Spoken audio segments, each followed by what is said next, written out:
What lessons can South Sudanese learn from the just concluded Senegalese presidential elections?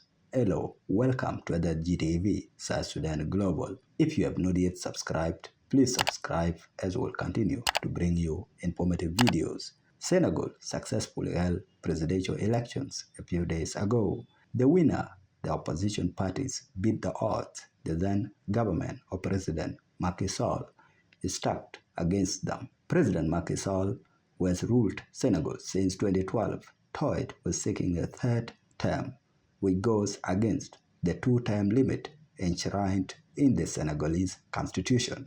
President Macky Sall plunged the country into chaos as Senegalese bravely rejected his attempt to run for a third term. One key figure, the main opposition leader, Ousmane Sonko, and his mentee, President-elect Bassirou Diomaye Faye, were released from jail a few weeks before the presidential elections. Ousmane Sonko was barred from running as a presidential candidate in the just concluded presidential elections because of last year's conviction. Ousmane Sonko was convicted on a charge, e.g., corrupting a youth, which includes using one's position of power to have sex with people under age 21.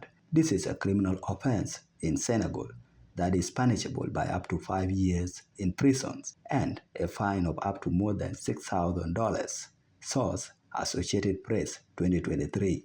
As an alternative, Ousmane Sonko endorsed Faye's presidential bid, which he won with a landslide against the incumbent back candidate, former Prime Minister Amadou Ba. In today's analysis, we have analyzed two lessons South Sudanese can learn from the just concluded Senegalese presidential elections. Here are they. Number one, people can defeat authoritarianism. Let's appreciate the Senegalese for doing the unthinkable, electing a president, Bassirou Faye, who just got out of jail. President-elect Bassirou Faye did not campaign or canvass the country for votes. President-elect Bassirou Faye and his mentor, Ousmane Sonko, were insidiously jailed, while President Macky Sall and his puppet, Amadou Ba, had the whole electoral field to themselves. In the end, what matters is not the head start or the underhand tactics, but the people's will to defeat authoritarianism. Rulers get their rulings from the people. Rulers oppressed the people when they became too comfortable or naive. Throughout history, the masses have overthrown the oppressors when enough is enough. President Macky Sall did everything to destroy the opposition,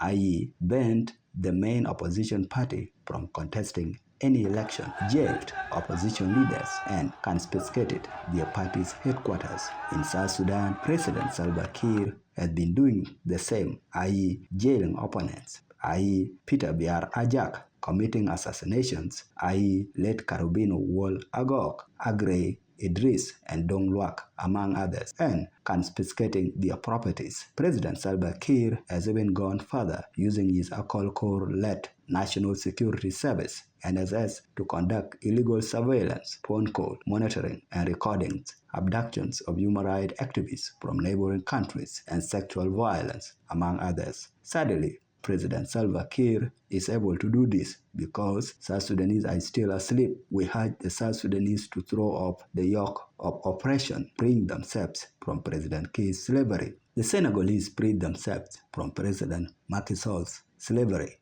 Why can't we? Number two, the economy trumps tribal affiliations. Over 60% of young people in Senegal are unemployed. Nepotism and corruption plague Senegal, just as they are happening in South Sudan. Like South Sudan, Senegal has over 20 ethnic groups. However, the just concluded presidential elections in Senegal present a picture where people voted for the well-being of their wallets rather than tribal affiliations. This makes economic sense, as you may share a tribal or bloodline connection, but not a wallet economic connection. The corrupt system of President Salva Kiir has divided South Sudanese along ethnic lines. Nevertheless, South Sudanese can borrow a leaf from their Senegalese brethren by choosing economic well-being over tribal or regional affiliations. In conclusion, these are some of the lessons South Sudanese can learn from the just concluded Senegalese presidential elections. There are others as well. What do you think? Let us know your thoughts in the comment section below. Please don't forget to subscribe to SSGTV, South Sudan Global.